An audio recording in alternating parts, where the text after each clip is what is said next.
Hi guys, it's the big spring teen week. I'm so glad you're here to join me. Let's start my video and let's start sharing. So, hi, I'm glad you're here. We're in the kitchen. Today is the kitchen. We're talking about date rotation. We're going to be looking at some different things, different packaged foods, and thinking about how often we should be date rotating. I'm sure a lot of people do this, but it's one of those jobs. I don't know about you, but I tend to find there's quite a lot of tins in the cupboard, especially with COVID. It seemed to make sense to have things like beans and pastas as well, and different kind of products that might last a bit longer because we didn't really know what to expect at first. Not to say that we overloaded, absolutely not, but we certainly made sure we had items like that. So now it's a good time to go through the cupboard and just see, if there's anything that needs to be eaten fairly quickly, fairly soon. So one thing I do want to mention though, and I do want to kind of reassure people, I absolutely think that you should be checking dates on tins. And for me, if it expires, then that's the point that I let it go. I personally, I use that as my guide because otherwise it's hard to know how long you'd want to hang on to something. And I think, for example, here I've got tuna. So I'd be very strict about tuna. This is like fruit segments.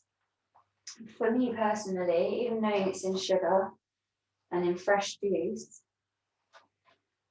I personally feel more comfortable sticking to the expiry dates. One of the things that people do or have worried about in the past is BPA. So BPA, I have to, this is bisphenol. Hang on a second, let me check. I've actually written it down. Oh yes, bisphenol A. I should have trusted myself there. But basically, with the BPAs, when we take here some sweet corn, for example, the lining of the tin, it used to, essentially, if there's no corrosion to the tin and there's no damage to it, it should be fine. But the lining itself, there was fears that, well, there was evidence as well that it was, had the potential to release kind of contamination from the lining. So more and more now, we have tins, I think it's only 10% that have the potential risk of BPA. But otherwise, generally now, they're using linings that are acrylic, I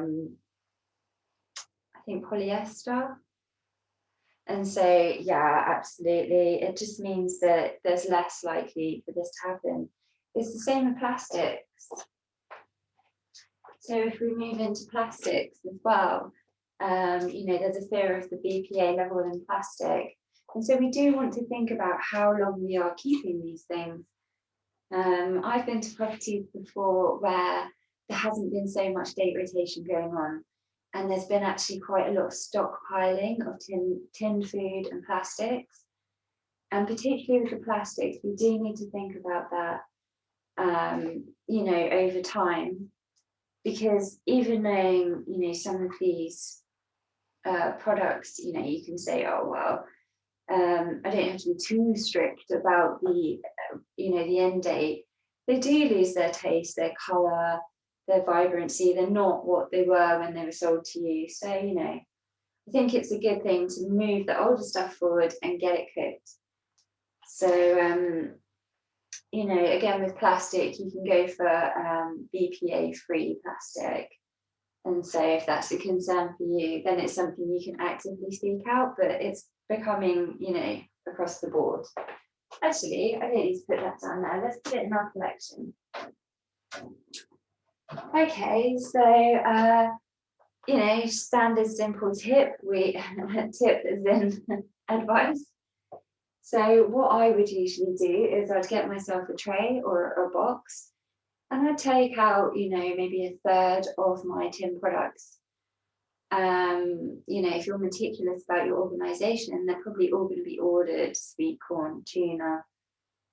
But if, for example, when we're in a hurry, there's a tendency to just put it in the cupboard after you've been shopping, and that's it. So things can get a bit mixed up. So it's always good to take. So what I do, instead of taking out the whole cupboard, I'll take out a third, and then I can also see what I've got. So I can start pairing things up and see what's going to run out first. And then I can move to the next section, and I can start moving things this way and that way. I've got space. So, and then once I've gone through that process with the rest, then I can start putting the other ones back in again. I think it's just really important to kind of, just to remember to do this. It's not a very long job, actually. I managed to do it the other day in, I think it was 15 minutes. And I'm not someone that, I wasn't like, next, next, next. I had the music on. I was like, okay, check the date, next, so it was quite a relaxing job, and it's also something I don't need to do very regularly. I'm just thinking. So yeah, that really is date rotation. I think when we're looking into frozen, in the freezer, for example, we need to think about if we have like cooked meats, raw meats. Certainly don't want to keep them longer than 3 months. Again, in theory, some people say frozen food is frozen in time, but it's actually not the case if you're cooking fresh food and then you're freezing it. Or, as I said, if you're putting meat in the fridge, in the freezer. So we do, it's a good idea to maybe start planning some meals, and then you can say, right, well, I've got quite a lot of frozen chicken, so I'm going to plan a few dishes, pastas, maybe some kind of chicken pie, and I'm just going to use up some of the chicken, and I've got some vegetables, tin vegetables that are going out, so I'll chuck them in as well.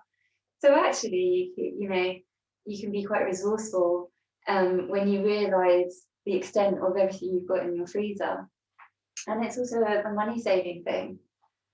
So instead of like rotating and throwing things out, we're actually realising what we've got, getting creative, and we don't have to go shopping. And we're not wasting money. Something I was certainly aware of, when I was a bit younger, there's, it was like, I think, people kind of thought, well, I'll just buy another one. Whereas I think now we've hit times where, certainly when we went through like a recession, and I think now as well with all the restrictions and people not being able to work, where, we're more conscious of, why would I want to spend that money? Why do I want to buy this? Haven't I got one of those? Could I make this work again? And I think it's the same with food. What can I cook up with? Once the cupboards are bare, definitely get to the shops. Okay, so I'm just going to give you 3 tips before I go today. Okay, so I think the first tip from me is going to be it's the last one. Okay. I can't remember the phrase, but I think, basically we need to think about how long things have been in our fridge. So we can do, oh, that's it. I've just made a note of it. See, this is what's wonderful about having your notebook. So not only am I planning what I'm doing, but I'm also making notes for things that I want to remember. So you might come across some really great method or something you find interesting, just put it in here. And then when you're having one of those moments, like I just did, so it's FIFO. First in, first out. Okay, so we don't want to have a collection of beans at the back and we're just grabbing the first one. So the first one that's gone in, rotate it to the front. It's going to be the next one that comes out. So FIFO, I mean, I probably won't, I don't remember the acronym, but what I do remember is it does make sense. You know, I was talking to someone the other day and they just bought fresh mushrooms, and their mushrooms, you know, perfectly fresh. They also had a pack of mushrooms from the previous week, and again, they looked really fresh, but they'd actually gone past their expiry. And I was like, oh, well, they're fine. You know, we can still use those. Then they had a third packet, which had come from a week before. So we're talking, you know, it's, you know, time's creeping on now. And I went to chop these mushrooms, these ones that were, you know, quite far down the line, because, you know, we were quite keen to not waste. But as I was cutting these things off, I was like, they're so slimy, and so they're like slimy outside, but they're all dry on the inside. You know, because what we've been doing is storing some stuff outside as well. And I just think, you know, for me, I personally don't like the mushrooms like that. Whereas other people are, you know, they're quite keen to use up the vegetables and the fruits. But what I said is, but you know what? You're going to use these ones now, these slimy ones, or I'm going to cut them off and they're all slimy. And then next week, you're going to use these ones that have just gone out of date, and they're going to be slimy. And these fresh ones are going to be getting out of date, and you'll buy some brand new ones. So, do you know what? Shh, don't tell anyone. When they left the kitchen, I put the slimy ones in the bin, and then I used the ones that were, you know, from the week before. And so, and the ingredients were lovely and fresh, and nobody noticed. But I understand that concern about, you know, when's it gone too far, and when am I wasting money? And I think, you know, you have to draw that conclusion for yourself. But for me, I just knew that mushrooms shouldn't feel like that. Okay, so I have another tip that I wanted to say. Like I had 3. Okay, well, I know what number 2, my next one is. So we want to avoid stockpiling. So again, with COVID, this is a perfect example. Most people didn't know, well, nobody knew what was going to happen. But, you know, some people don't feel the same kind of panic. Other people feel the anxiety, they feel the panic. And so then you see, you know, certain products are selling out very, very fast. And, you know, this is preparing for the worst, preparing for what if the food supplies get cut off. And I think with restriction, there was a genuine fear, and we didn't know if it was going to interrupt deliveries and, you know, freight and everything else, and how it was going to interrupt it and for how long, and, you know, what the supply situation would be. So it's quite understandable. But I think, you know, there is also the temptation to just say, oh, well, while I'm here, I'll just grab the beans. Yeah, well, you can just put them in the fridge. They'll be in the cupboard. They'll be there for ages. It's fine. And I think we need to think about what we're eating in the week, what kind of things we enjoy, what kind of things we're eating regularly. And so that we don't come to our cupboards at this time of the year in the big spring clean and say, wow, it's full of beans, and it's full of sweet corn and tuna, and I'm not actually looking for any of those tonight. So yeah, I think that's just a good thing to think about. Okay, so don't overbuy, don't hang on to things that have really gone out of date, and kind of, you know, eat the bad stuff and let the fresh stuff go bad. And yeah, keep your dates rotating. All right, well, I think that's enough for this one. Yeah, absolutely. Well, good luck. I hope you have fun. And as you can see, I've got the radio. So normally I'd have the music on, so, you know, it's not just it rotating.